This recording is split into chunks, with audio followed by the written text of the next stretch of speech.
The Young and the Restless Spoilers. Hey everyone, welcome back to the channel.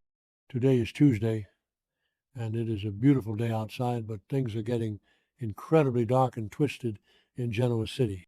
Grab a coffee or maybe something stronger, because we need to talk about the absolute madness that just went down on the show. Let's jump right into it. Jack Abbott, the man, is just going through it right now. And we all know Jack has been absolutely desperate to find Diane. He has been turning over every single rock in Genoa City. He has been interrogating people, pacing around the Abbott mansion looking like a man who hasn't slept in 3 weeks. And honestly, can you blame him? Diane has just vanished into thin air. 1 minute she's trying to fix their marriage, and the next she's just gone. Poof. And Jack is left holding the bag, wondering if she ran away or if something sinister happened. But we know something sinister happened. We know she is locked in that creepy room with the barred windows. So Jack is at his breaking point. He is vulnerable. He is exhausted. And that is exactly when the predators circle. Enter Patty Williams. Oh, Patty. Just when you think she can't get any more unhinged, she pulls a stunt like this.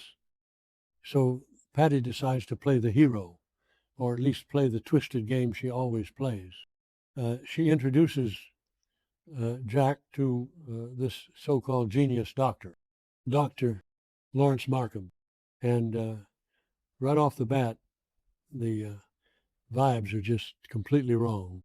I mean, look at this guy. He walks in looking so smug, so perfectly put together, but with this dark energy that just screams villain. But Patty is selling him hard.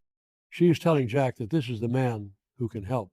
This is the brilliant mind who knows everything about fragile mental states.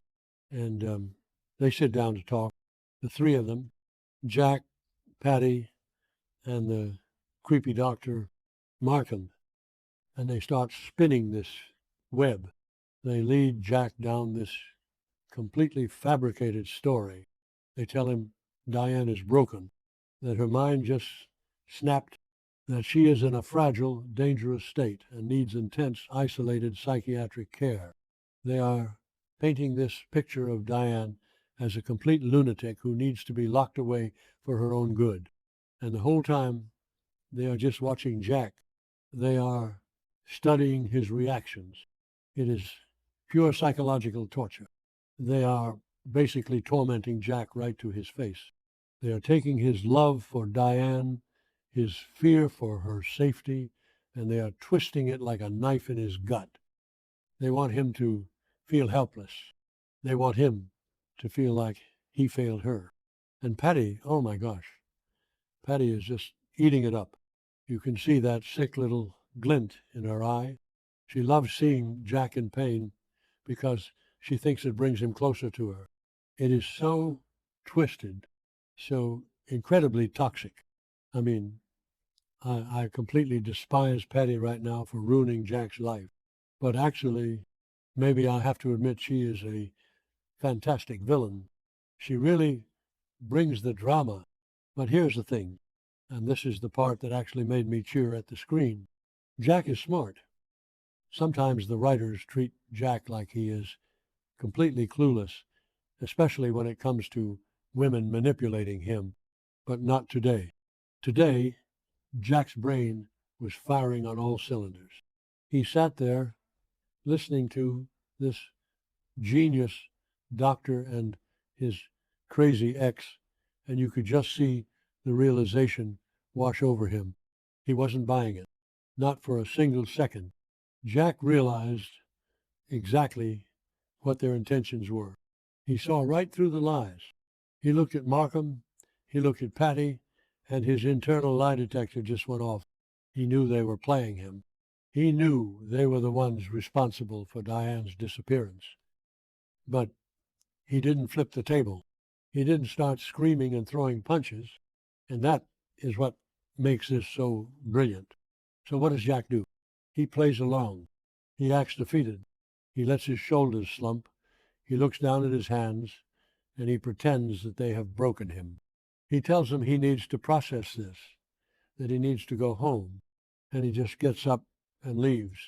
He walks out of there looking like a broken man, and Patty and Markham are probably high-fiving each other, thinking they just pulled off the scam of the century. But Jack doesn't go home. Oh, no. Our boy Jack goes full stealth mode. He waits outside. He watches them. And when Patty and Markham leave together, Jack follows them. He is tailing them through the streets of Genoa City. And I am just sitting there thinking, yes, finally, Jack is taking control of the narrative. He is not just going to be a victim anymore. So Patty and Markham get into a car together, and the tension is just off the charts. Where are they going? Are they going to the safe house where Diane is locked up? Are they going to lead Jack right to his wife? That is what I thought. That is what we all thought, right? It makes sense. They finish their meeting. They go check on their hostage. But no, the writers threw us a massive curveball. They don't go to a creepy house in the woods. They pull up to a hotel, a swanky hotel, and they go inside. And Jack is right behind them, keeping his distance, watching them go up to a room. And this is where the episode just takes a hard left turn into absolute nightmare territory. They go into the hotel room, and you guys, it was horrible. Just genuinely horrifying to watch. Markham and Patty, they start kissing, and then they are on the bed, and they are having sex right there in the hotel room. It was so gross. I mean, maybe I'm being too harsh, but come on. The visual of those two together is just sickening. Let's just break this down for a second. Patty is obsessed with Jack. She literally just tried to blackmail Jack into sleeping with her by showing him a picture of Diane in a padded cell. She wants Jack so badly she is willing to commit multiple felonies. But then she turns around and hops into bed with this corrupt, creepy psychiatrist. What is even happening here? Is it just a transaction? Is she paying him with her body as well as with cash? Or is it some kind of sick trauma bonding? Maybe they get off on the power trip of controlling Diane and manipulating Jack. Whatever it is deeply disturbing. And the visual of those two together is going to be burned into my brain for a very long time. I need to bleach my eyes, seriously. But the horror show doesn't stop there, because after the deed is done, they are lying there in bed and they start talking pillow talk. But instead of normal pillow talk, they are talking about Diane. They are discussing their prisoner and the things they were saying. It is making everything so much clearer. The secret is finally starting to bubble to the surface. Everything should be clearer than ever now. They were whispering about how Diane is holding up, or rather how she is breaking down. They talked about the barred windows, the isolation, and it just makes you wonder, what is the ultimate end game here? Why go through all this trouble just to lock Diane in a room? And this brings me back to the biggest theory floating around the fandom right now. The fans on social media have been screaming about this for days. And honestly, after seeing this hotel scene, I am starting to believe it. What if Dr. Lawrence Markham is not just some random corrupt doctor? What if he is Martin Laurent? Think about it. Martin Laurent, the psycho who locked Sharon and Phyllis in that clinic, he is a master of psychological torture. He knows how to break women down. And we know Martin was arrested, but his current whereabouts are a little fuzzy. What if he got out? What if he crossed paths with Patty Williams? Patty knows everything there is to know about plastic surgery and changing faces. Remember when she literally stole Dr. Emily Peterson's face to get close to Jack?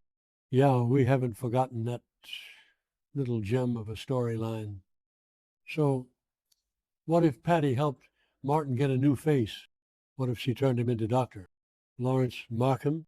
If Markham is actually Martin Laurent, then this whole storyline just got 10 times darker because Martin has a specific hatred for the women of Genoa City. And if he is the one holding Diane hostage, she's in more danger than we ever realized. And it also explains why he and Patty are hooking up. They are two absolute psychopaths who have bonded over their shared love of destroying lives and changing identities. It is a match made in soap opera hell. And what about Jack? Jack is out in the hallway, or at least he knows they went into that room together. He has to know that this isn't just a professional doctor-patient relationship. He knows they are colluding.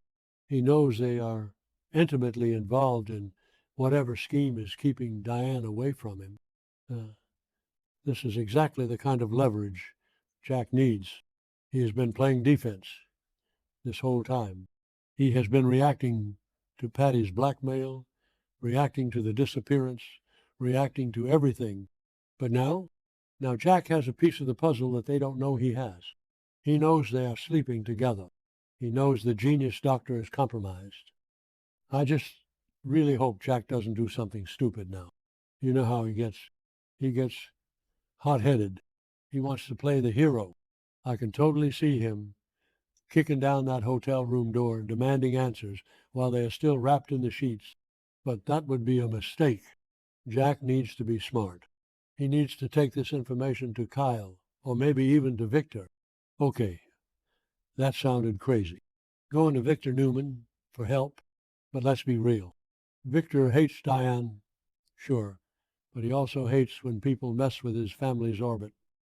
And if Martin Lawrence is back, Victor is going to want to know, especially since Martin traumatized Sharon.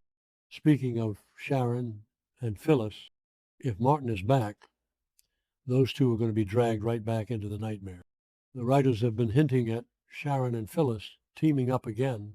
This would be the perfect catalyst.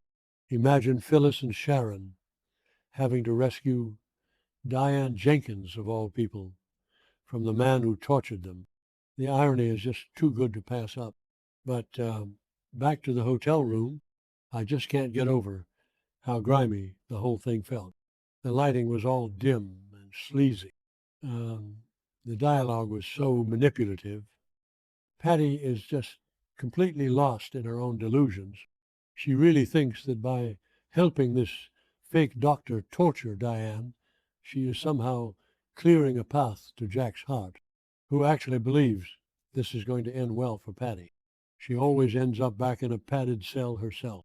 It is a vicious cycle. She gets obsessed, she commits crimes, she gets caught, she goes to the mental ward, rinse and repeat. But this time, she has dragged Diane into the mud with her, and poor Diane, we haven't even seen much of her in this episode, but just knowing she is locked in that room while her captors are off having a sleazy rendezvous in a hotel, it is heartbreaking. Diane has done a lot of terrible things in her past. We all know that. She faked her own death, for crying out loud. But nobody deserves this. Nobody deserves to be gaslit and held hostage by a fake psychiatrist. I am just so exhausted by the constant suffering, but I am also completely hooked. The writers have really outdone themselves with the creep factor this week. Between Matt Clark terrorizing the Newmans and now Patty and Markham's hotel hookup, Genoa City is just a dark, dark place right now. So what happens next? Does Jack confront them? Does he follow them back to the safe house? Or does he go to the police? We know Detective Burrow is already sniffing around, but the GC Police Department isn't exactly known for their stellar detective work. Jack is going to have to take matters into his own hands. I just need Jack to find Diane before Markham does any permanent psychological damage. We saw Diane grab that letter opener. She is fighting back. She is not just going to sit there and let them break her, but she is up against two master manipulators. Anyway, my brain is officially fried from trying to process all of this. I need a shower just to wash the sleaze of that hotel scene off me. Let me know what you guys think in the comments. Is Markham actually Martin Laurent? What is Jack's next move? Drop your theories below, because I need to know I'm not the only one losing my mind over this.